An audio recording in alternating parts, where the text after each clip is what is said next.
अस्सलाम वालेकुम everyone, you are watching Juris tales and this is me Kainat Fatima.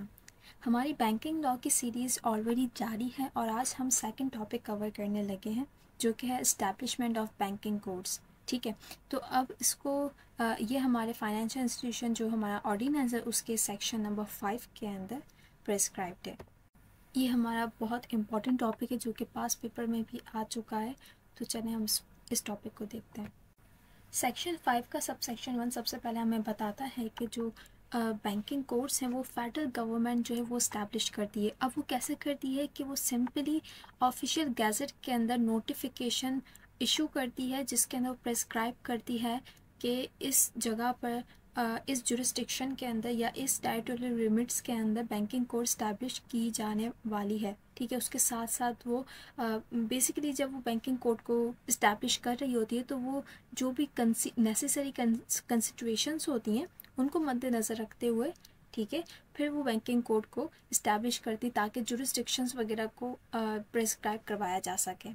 ठीक है, अच्छा, अगर कोई ऐसी कोई ऐसी जुरिस्डिक्शन है जहाँ पर एक से ज़्यादा बैंकिंग कोड्स इस्टेब्लिश की गई हैं तो फिर अब उस नोटिफिकेशन के अंदर वो टेरिटोरियल लिमिट्स जो हैं उन हर एक कोड की वो भी प्रेस्क्राइब करवाएंगी ताकि जुरिस्डिक्शन के अंदर कॉन्फ्लिक्ट ना आए।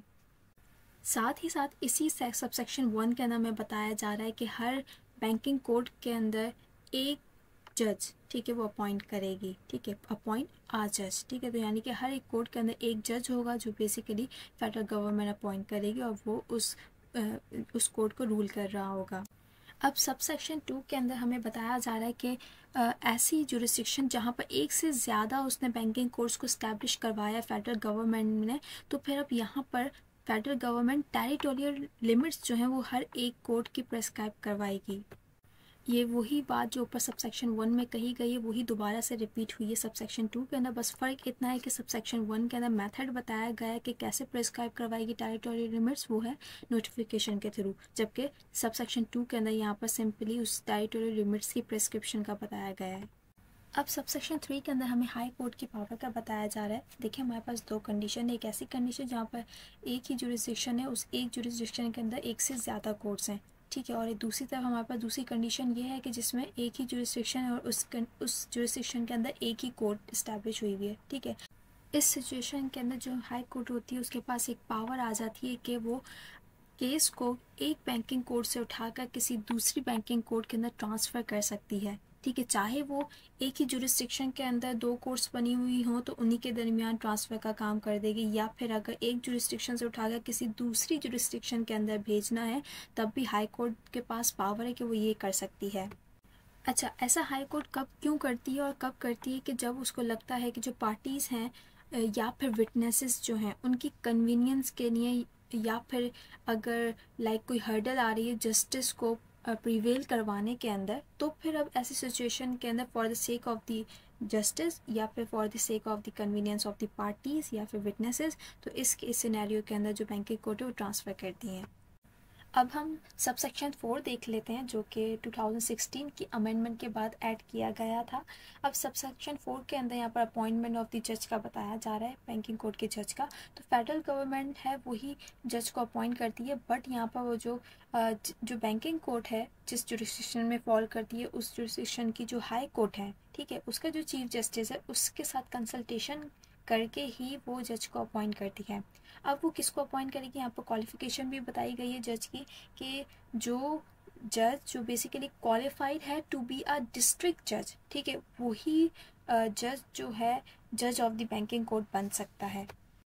अब सब सेक्शन 5 का ना सिंपली बैंकिंग कोर्ट के प्रेमाइसिस का बताया जा रहा है, बिल्डिंग का, या जहाँ पर वो बेसिकली अपनी जो उनकी प्रोसीडिंग्स हैं उनको कंडक्ट करेगी, उनकी सिटिंग्स का बताया जा रहा है। तो ये फेडरल गवर्नमेंट है वो प्रेस्क्राइब करवा देती है कि टेरिटोरियल जुरिस्डिक्शन के अंदर कौन सी ऐसी जगह है जहाँ पर ये प्रोसीडिंग्स होल्ड करेगी बैंकिंग कोर्ट। इसके बाद सब सेक्शन 6 के अंदर जज के टेन्योर का हमें बताया जा रहा है कि जो जज अपॉइंट हुआ है वो उसके पास सिर्फ 3 साल का टाइम पीरियड होता है, वो 3 साल के लिए ही अपॉइंट किया जाएगा। जब वो अपना ऑफिस ज्वाइन करेगा तो उसके बाद से ही वो टाइम पीरियड उसका स्टार्ट हो जाएगा काउंट होना। इसके बाद सब सेक्शन 7 है। सब सेक्शन 7 जो है वो 2001 के अंदर ही अमेंड करके ऐड किया गया था आफ्टर द कंसल्टेशन।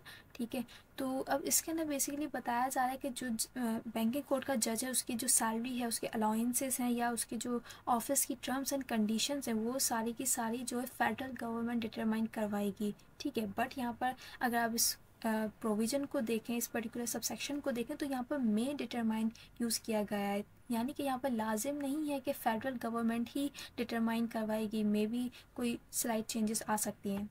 यानी अगर गवर्नमेंट चाहे, फेडरल गवर्नमेंट चाहे तो अपनी ये पावर जो है वो किसी और को भी दे सकती है, किसी और को भी अपना ये काम सौंप सकती है। इसके बाद अब हमारे पास है सबसेक्शन 8। सबसेक्शन 8 के अंदर एमिकस क्यूरियाई के बारे में बताया जा रहा है। अब एमिकस क्यूरियाई होता कौन है? इसकी जनरल मीनिंग है basically friend of the court. ठीक है, ऐसा बंदा जो कि कोर्ट को असिस्ट करता है जब कोर्ट को ज़रूरत होती है किसी भी मैटर के ऊपर असिस्टेंस की। ठीक है, तो ये बेसिकली एक न्यूट्रल अथॉरिटी होता है जो किसी पार्टी की तरफ से नहीं बोलता, बल्कि इसका सिर्फ जो मकसद होता है वो कोर्ट को असिस्ट करना होता है। तो इस सबसेक्शन के अंदर हमें बताया जा रहा है कि अगर कोई ऐसी प्रोसीडिंग्स के दौरान ऐसा कोई मौका आ जाता है जिसमें बैंकिंग कोर्ट जो है वो किसी बैंकिंग ट्रांजैक्शन से रिगार्डिंग उसको कोई टेक्निकल असिस्टेंस चाहिए, ठीक है, तो अब इस सिचुएशन के अंदर वो कोई एमिकस क्यूरियाई को अपॉइंट करेगी। अब ये जो एमिकस क्यूरियाई है इसकी क्वालिफिकेशंस भी हमें यहाँ पर बताई जा रही है कि वो कौन बंदा हो सकता है। सबसे पहले बताया जा रहा है उसके एक्सपीरियंस की यहाँ पर शर्त रखी जा रही है कि वो जो एमिकस क्यूरियाई है उसके पास 10 साल का एक्सपीरियंस होना चाहिए बैंकिंग के अंदर। अब वो बैंकिंग के अंदर किसी भी सीनियर मैनेजमेंट लेवल पर उसने कोई भी मतलब खदमात पेश की हुई हो, ठीक है, 10 साल तक लेकिन उसने की हो। ठीक है, उसके साथ साथ अगर यहाँ पर इसी के अंदर हम देखें तो यहाँ पर ये भी शर्त रख दी गई है कि वो जो फाइनेंशियल इंस्टीट्यूशन है वो अच्छी रेपुटेशन का होना चाहिए या फिर स्टेट बैंक ऑफ पाकिस्तान होना चाहिए। ठीक है, इन दोनों मतलब फाइनेंशियल इंस्टीट्यूशन ऑफ रेप्यूट से मुराद ये है कि जिसकी अच्छी रेपुटेशन हो, कहीं वो फाइनेंशियल इंस्टीट्यूशन बदनाम ना हो।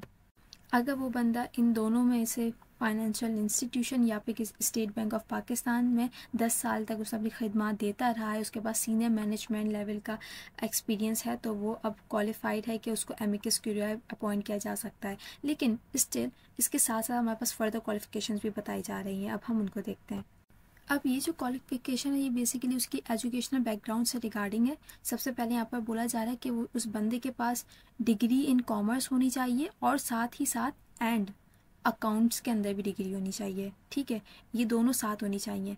अगर ये नहीं है तो फिर और इन इकोनॉमिक्स, या तो उसके पास फिर डिग्री होनी चाहिए इकोनॉमिक्स के अंदर। ठीक है, उसके बाद हमारे पास पैराग्राफ 2 के अंदर और करके मांगा जा रहा है कि a degree in business administration, या तो फिर उसके पास कोई डिग्री हो बिजनेस एडमिनिस्ट्रेशन के अंदर।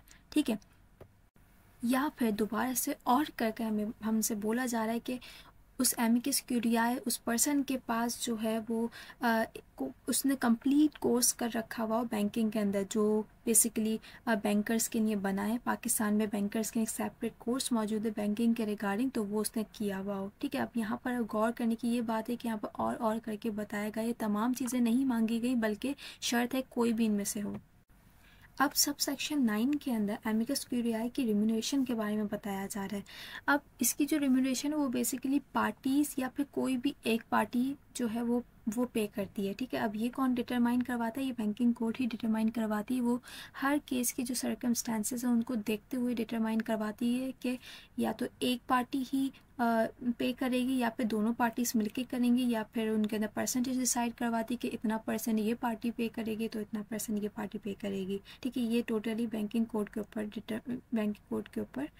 दिया गया है, बैंकिंग कोर्ट की अथॉरिटी में दिया गया है।